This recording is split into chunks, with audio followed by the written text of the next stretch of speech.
thank you again for being here. As we introduce Coach, and it's first time seeing all of you, if you'll please introduce yourself with your name and your outlet so we can start to get to know faces and different affiliations. So with that, I'll open up the floor for questions.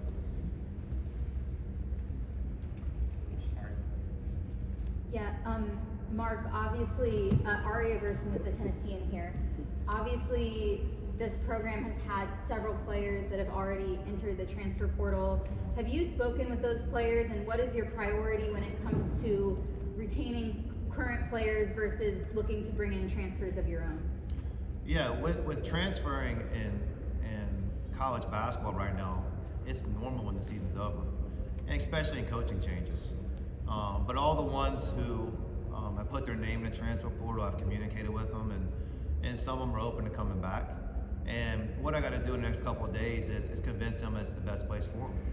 And they're all receptive. And one thing I came across, every single one of them, this guy's named in the portal, I said, do you like going to Vanderbilt? And every single one of them said they love it. And so we got a good start there. So the next thing is take care of the basketball. Joel John, Fox 17 Sports. Coach, nice to meet you. Kind of a similar question, piggyback on the transfer portal. Also, kind of a brave new world when it comes to collegiate athletics with the transfer portal, NIL deals, and also conferences, the SEC changing. What gives you the confidence that you can not only navigate this program back to success, but also during an era of college athletics where so much is changing? Yeah, one of the regrets I walked off the stage at the press conference is I didn't say this. Candace has reiterated, Vanderbilt's committed. And they want to be successful, and that matches my vision. That matches everything that's going on. So it is a great league. There's other teams coming in. There's transfers out there who want to be here. And I've had 4 days to kind of get on the phone with them and talk to them. And the reception I've gotten from them about coming to school here, about the conference and everything else, I'm going to find guys that aren't scared of that. If they're scared of a challenge, it's in the right spot for them. And if they're scared to compete, it's not the right spot for them. But there are players out there who want to be here, who are good students, great basketball players, and we're going to find them and get them here. Hi, Coach. Lauren Walsh from WSMB4 Nashville. Nice to meet you. Welcome. You have, of course, the history, it was up on the graphics, of turning multiple programs around. So, in your opinion, what does it take to turn around a struggling program starting from right here, day one? Yeah, it starts with the people, and it's the players, it's the coaches, the assistant coaches, it's the administration, it's the fans. It's the fans believing that we are going to be good and getting on board quickly. But when you have more talented players who are about the right things, when it takes care of itself. And the places I've been before, we've built a culture very quickly. And sometimes the culture didn't take place on the scoreboard immediately, but we could see the process of it working, and it eventually came. And I'm not sure timeline, whatever else. Our expectations to win here this year and win now. And I'm trying to find, players out there that are committed to that. And there's players on this team right now that I want to work with and get them to the same page. One of the great things is, it's like I've taken our programs and guys who haven't won before, and seeing them transform and get on a winning program, it's special. And there's some guys on the team right now, I want to go on that journey with them. Billy Derrick, VandySports.com. Welcome to Nashville.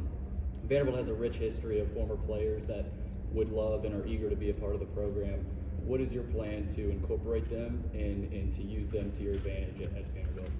Yeah, I wanted to finish off at the press conference about that, and I got to get these former players back. I got to get them to know that they're appreciated, and it's time to come home.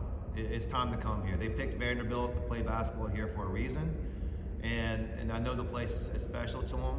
Now I got to make them a part of this, and they're going to have access to me. We're going to do so many things. They're going to bring them back so they can talk about their stories, talk about their memories. But a lot of times, I want them to be mentored to the guys on the team now. I want them to share the experiences they had and help these young men go through some things. But there's going to be a lot of things. But the first thing is to tell them how appreciative they are, and then I want them to come back. Joey Dwyer, VandySports.com. Nice to meet you. When fans come here, what can they expect to see from your teams? What are the staples of a Mark Byington team? Yeah, the team is going to play as hard as they possibly can play, and they're going to compete as hard as they possibly can. And we'll start there. And then you're also going to see a team that's multi-dimensional. You're going to see positionless players. You're going to see a fast-paced game. And then we're going to make adjustments. I love guys who are tough. I love guys who are smart. And we have players right now who are in the NBA. So I don't have to tell somebody, hey, they can come to Vanderbilt I can tell somebody they can come to Vanderbilt, and it's possible for them to end up in the NBA and be a professional basketball player. And if it doesn't, they live with one of the best degrees in the world. So it's one of those things you'll see us play. It should jump off about how hard we play, how tough we play, and we play together. Hi, Coach. Anish Mahaga here with the Vanderbilt Hustler, our student newspaper. Attendance has kind of been dropping in the past few seasons, especially among students as the team has struggled. What are your kind of plans to help reinvigorate the fan base, as well as kind of bring back that memorial match? Yeah, one of the things I'm going to do quickly is let the students know how important they are to the environment in Memorial. And they bring energy, they bring enthusiasm. They might pull us through games where we might not be at our best. But when they come in and know that these are their classmates, these are people that sit beside them, and they're representing them, I want them to know that they're a part of it as much as the guys on the team, that they can help us win. And I know they picked this, university for a multitude of reasons, but I know they want to see us on national television. I know the students want to see us in the NCAA tournament. It gives them great pride, and once they're a part of that and they invest, they'll be rewarded on it. So it's got to be building relationships, but I'm going to go out and I'm going to work really hard at it. Me. Go ahead, Stu. Joe Sullivan from the highly read website, NashvilleHoops.com. That's Joe. What's the measure of success for Vanderbilt basketball? Well, one of the things that I try to do as a coach is maximize the team to the best potential. And so what you'll see a team, when you start playing in November, you'll see them get better and better every single game. And we got to be playing our best in March. And so you'll see them keep coming and keep getting better and keep working, and we'll make adjustments and lineups. That the measure of success is not going to be wins and losses, it's to maximize, get as good as we're supposed to get to. We could talk about championships, we could talk about the NCAA tournament, we could talk about that. That is the goal. We're not hiding from it, but if we do the first part of it, we'll be there. You mentioned out there that it's going to happen quickly.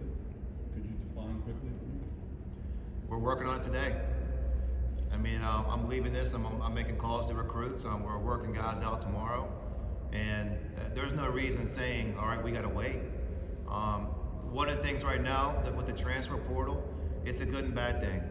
You can rebuild a team quickly, and there's thousands of players out there, we gotta find the right ones to come here. With the portal, what exactly are you looking for in a player, and how does what you're looking for change here at all? Does it change versus your previous stops? It slightly changes, but the attributes that on basketball don't.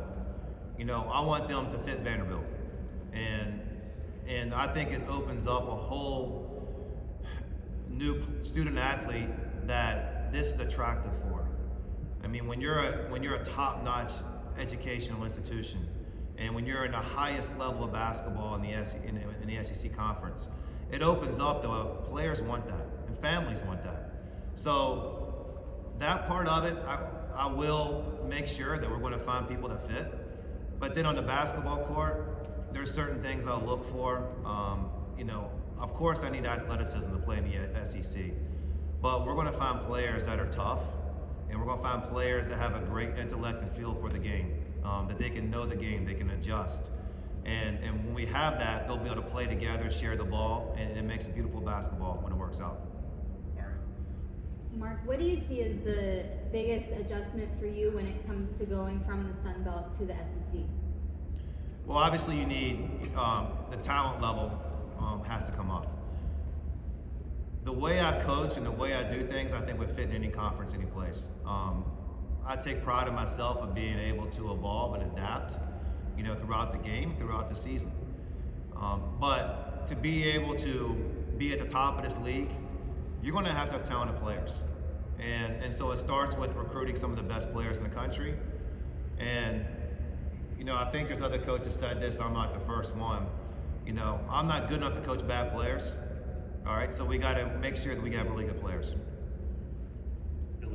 What kind of influence did Bobby Cremins have on your career? Bobby Cremins is absolutely amazing, and I miss him every day that I'm not around him.